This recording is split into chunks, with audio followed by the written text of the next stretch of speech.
കൃഷ്ണന്റെ ചിത്രങ്ങൾ വരച്ച് ശ്രദ്ധ നേടുകയും പ്രധാനമന്ത്രി നരേന്ദ്രമോദിക്ക് ചിത്രം സമ്മാനിക്കുകയും ചെയ്ത സൈബറിടത്തെ വൈറലായ താരമാണ് ജസ്ന സലീം.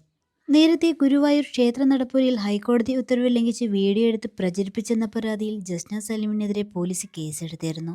കിഴക്കേനടയിൽ ബാങ്കിന്റെ ഭണ്ഡാരത്തിന് മുകളിലുള്ള കൃഷ്ണ വിഗ്രഹത്തിൽ മാല ചാർത്തി വീഡിയോ എടുത്ത് പ്രചരിപ്പിച്ചെന്ന പരാതിയിലാണ് പോലീസ് കേസെടുത്തത്. ജസ്ന സലീം ക്ഷേത്ര പരിസരത്ത് കേക്ക് മുറിച്ചതും ക്ഷേത്രത്തിലെത്തിയ മറ്റു ഭക്തരുമായി തർക്കത്തിലേർപ്പെട്ടതും വിവാദമായിരുന്നു. ഇപ്പോഴിതാ പുതിയ പ്രഖ്യാപനവുമായി രംഗത്തെത്തിയിരിക്കുകയാണ് ജസ്ന സലീം. കൃഷ്ണനെ വരച്ച് പ്രശസ്തി നേടിയ മുസ്ലിം കുട്ടി എന്ന ലേബൽ തനിക്ക് വേണ്ടെന്നും ഇനി മുതൽ താൻ മുസ്ലിം കുട്ടി എന്ന ലേബൽ ഞാൻ വേണ്ടെന്ന് വെച്ചെന്നും ജസ്ന പറയുന്നു. മുസ്ലിം കുട്ടി എന്ന ലേബൽ ഞാൻ വേണ്ടെന്ന് വെച്ചു. എനിക്കിനി മുതൽ തട്ടവും മതവുമില്ല. നിനക്ക് സ്വർഗത്തിൽ പോവേണ്ടേ എന്ന് ചോദിക്കുന്നവരോട് ഞാൻ പറയുന്നു എനിക്ക് മതമില്ല. ഞാൻ പൊട്ടുകുത്തിയപ്പോൾ എൻ്റെ ഉമ്മ പറഞ്ഞു നീ പൊട്ടുകുത്തല്ലേ, ബാപ്പയെ പള്ളിയിൽ നിന്ന് പുറത്താക്കുമെന്നും ഉമ്മ പറഞ്ഞു.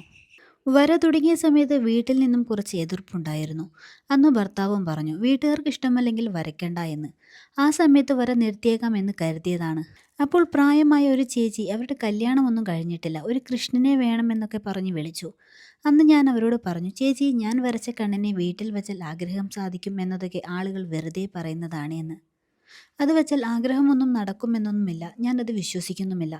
കാരണം ഞാൻ കണ്ണിനെ വെച്ച് ആരാധിക്കുന്ന ഒരു വ്യക്തിയല്ല. പക്ഷെ വേണമെങ്കിൽ ഞാൻ വരച്ചു തരാം എന്നും പറഞ്ഞു.